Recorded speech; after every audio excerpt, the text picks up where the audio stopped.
Nos analyses et nos découvertes sur des événements qui font l'actualité de notre région. Voici tout de suite notre sommaire. Cet été, l'Iran et la communauté internationale ont réussi à trouver un accord sur le nucléaire. Conséquence, l'embargo économique se lève progressivement. L'Iran redevient fréquentable. La nouvelle n'est pas forcément bien accueillie à Auvers-sur-Oise, dans le Val d'Oise, berceau des Moudjahidines du peuple qui résistent au pouvoir en place. Plongé au cœur de ce mouvement, dont la figure emblématique s'appelle Mariam Rajavi. Mi-juillet cet été, Téhéran finalise un accord international sur son programme nucléaire et obtient la fin des sanctions économiques. Bonne nouvelle pour la dictature des mollahs qui mise sur cette manne financière à venir. Les Moudjahidines du peuple sont entrés en résistance il y a 50 ans. Condamnée à l'exil après la révolution de 1979, l'organisation a trouvé refuge à Auvers-sur-Oise dans le Val d'Oise. Pour eux, la lutte pour un Iran démocrate est plus que jamais d'actualité. Un magazine préparé par Tania Watine, Kelly Pujard, montage Anne-Sara Sfez. Un Iran libre et démocratique, c'est leur combat. Mariam Rajavi, leur leader, icône des Moudjahidines du peuple iranien. Quel est son projet? Quel espoir soulève-t-elle? Son QG, il est chez nous, à 30 km de Paris. À Auvers-sur-Oise, patrie des touristes et de Van Gogh, c'est là que s'est réfugié le Conseil national de la résistance iranienne pour préparer un changement de régime à Téhéran. Pour l'Iran de demain, nous voulons une démocratie basée sur la séparation de la religion et de l'État, le pluralisme, l'égalité entre les femmes et les hommes. Nous voulons un Iran non nucléaire. Le combat coûte cher au mouvement de Mariam Rajavi. En Iran, les Moudjahidines du peuple sont exécutés. En France, ils sont arrêtés puis relâchés. Mais grâce à de nombreux soutiens, ils espèrent un jour concrétiser leur rêve d'un Iran libre, laïque et démocratique.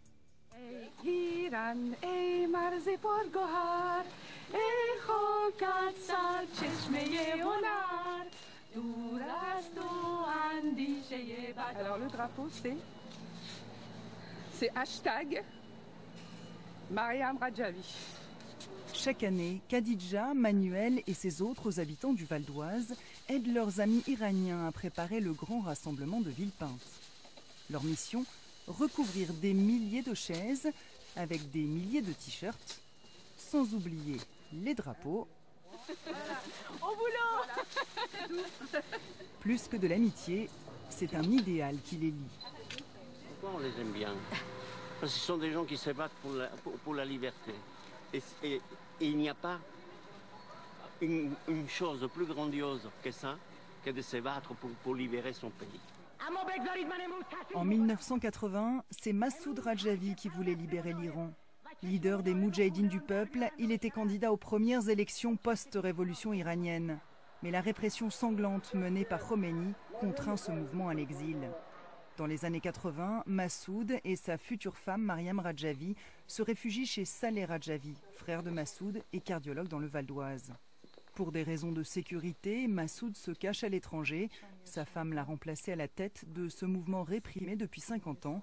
Elle a perdu 2 de ses sœurs. Elle a été exécutée en époque de Shah et elle a été exécutée en époque de Khomeini. Elle était enceinte, oui, très jeune. Très courageux. Oui. Voilà, avec Khomeini, si vous voulez, après le départ de Shah, on est sorti d'un fossé pour tomber dans un puits. C'est-à-dire le régime de Shah à côté de Khomeini, c'était un enfant de cœur. Massi Narani en sait quelque chose. Réfugiée politique, cette infirmière est arrivée en France en 1986. Elle a fui l'Iran clandestinement avec ses filles, alors âgée de 8 et 11 ans, pour rejoindre son mari. La famille s'est installée non loin d'Auvers-sur-Oise pour être en contact avec la résistance. Mais le passé la hante. Massi a passé 2 ans et demi dans les geôles de Téhéran. Je n'étais pas si militante que je envisageais la prison.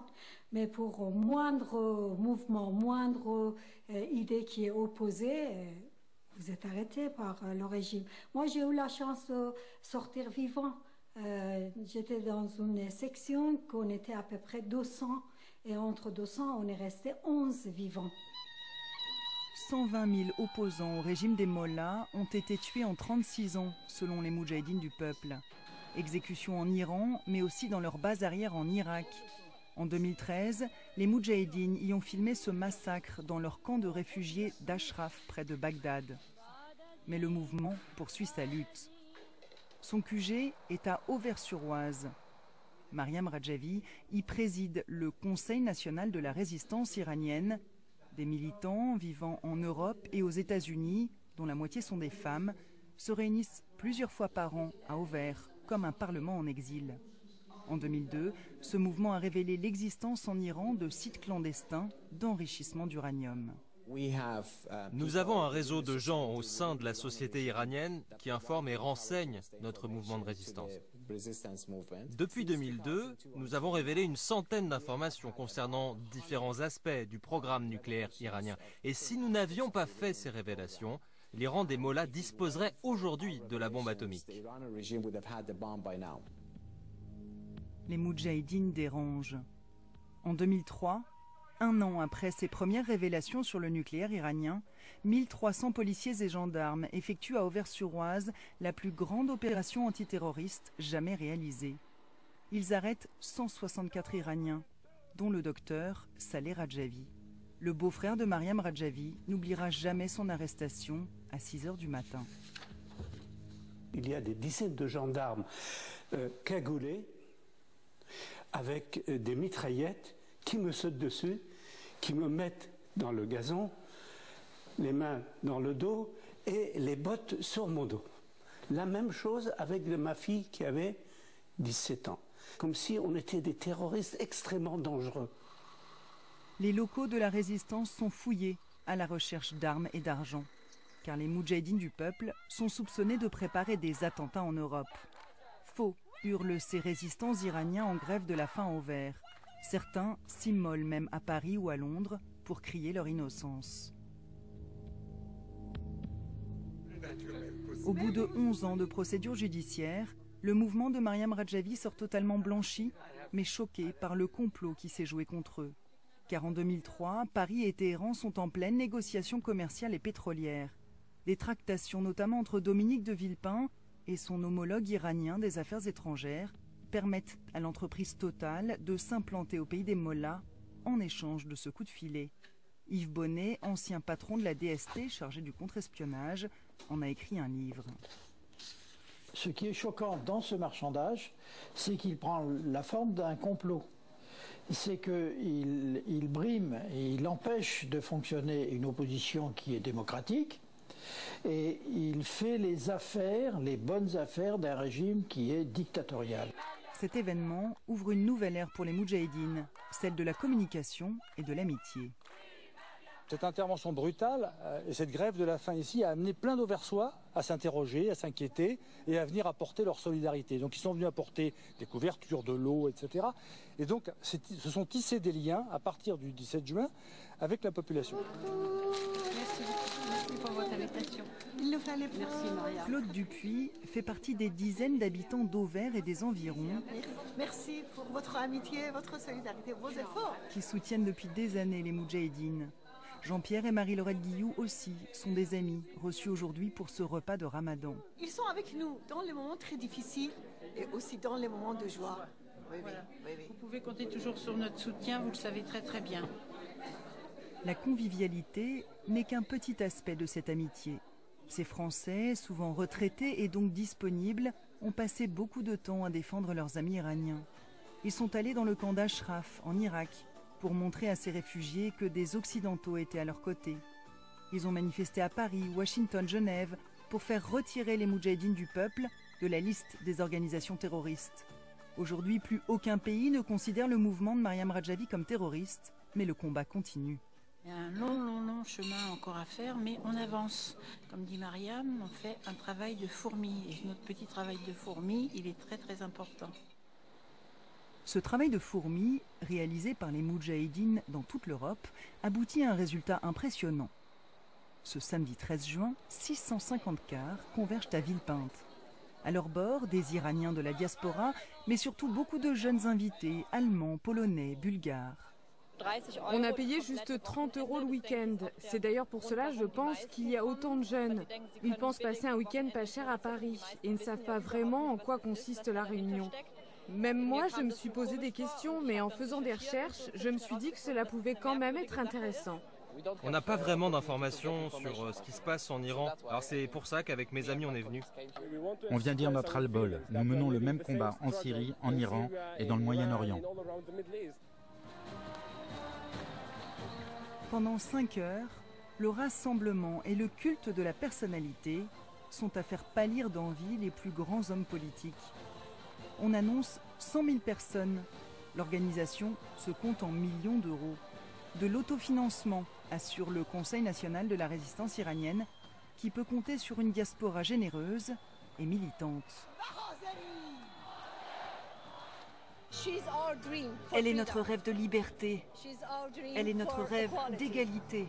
C'est le rêve des femmes iraniennes. En Iran, c'est l'apartheid. Les femmes sont des citoyens de seconde zone. Pour résoudre le problème du nucléaire iranien, il faut faire partir le régime des mollahs grâce au peuple iranien et à sa résistance. Convaincus par ce combat pour la démocratie iranienne, les soutiens français et étrangers sont de plus en plus nombreux chaque année. Représentants du Congrès américain et de la Commission européenne, élus français de tous bords, ex-ministres, chacun s'exprime à la tribune. Oui, Mariam Rajavi, les sujets que vous abordez, les valeurs que vous portez sont aussi les nôtres. Moi, j'ai comme expérience d'avoir été pendant 7 ans coupée du monde et d'avoir entendu la voix de ceux qui, très loin, se battaient pour moi. Résultat, j'ai réussi à survivre, j'ai été libérée, je suis là. Je suis certaine qu'en Iran, ils nous entendent. Effectivement, tout est retransmis en direct sur la télévision de la résistance, visible sur Internet et financée par des dons, et sur les réseaux sociaux. C'est notre devoir d'informer ce qui se passe en Iran et de dire au monde entier qu'il y a un changement possible et qu'il y a une résistance qui est là en France et qui est suivie dans le monde entier. Mais l'actualité n'arrange pas le mouvement. Bonsoir à tous. Dans l'actualité ce soir, le grand retour de l'Iran. Un accord sur le nucléaire est conclu à Vienne. Le monde salue une nouvelle ère. Est-ce vraiment l'assurance que le pays n'aura pas la... 13 ans après les révélations des Moudjahidines du peuple sur l'existence d'un programme nucléaire iranien, un accord a été trouvé. Moins de nucléaire en échange d'une levée progressive des sanctions. L'Iran de Hassan Rouhani semble à nouveau fréquentable. Et c'est un nouveau chapitre qui s'ouvre dans l'histoire des relations internationales. Et la levée promise des sanctions semble soulager la population. Moi, je me sens tellement plus légère. Merci au président Rouhani. Cet accord sur le nucléaire donne de l'oxygène et des vitamines au régime. Ce régime a maintenant gagné quelques années, peut-être quelques décennies avec l'accord nucléaire. Et s'il y a changement, ça sera au profit des libéraux du régime et non pas des radicaux qui viendraient de l'étranger. Mariam Rajavi est sûre pourtant d'avoir sa chance. Selon les Moudjahidines, il n'y a pas de modérés ou de libéraux chez les mollahs. Ces accords qui, a priori, renforcent le régime, seraient donc dangereux. Il faut savoir que les nouveaux investissements étrangers vont aussi enrichir le régime et donc financer l'intégrisme islamiste. Avec cet argent, le régime va continuer à soutenir Bachar en Syrie, les milices chiites en Irak, le Hezbollah au Liban. Cela n'aidera pas la population. Ces arguments exprimés à Auvers ont-ils un poids en Iran? Difficile de s'en rendre compte, car afficher là-bas son soutien aux Moudjahidines est risqué. Si l'actualité semble pour l'instant condamner la résistance à rester exilée, ces militants refusent d'enterrer tout espoir de rentrer un jour dans un Iran démocratique.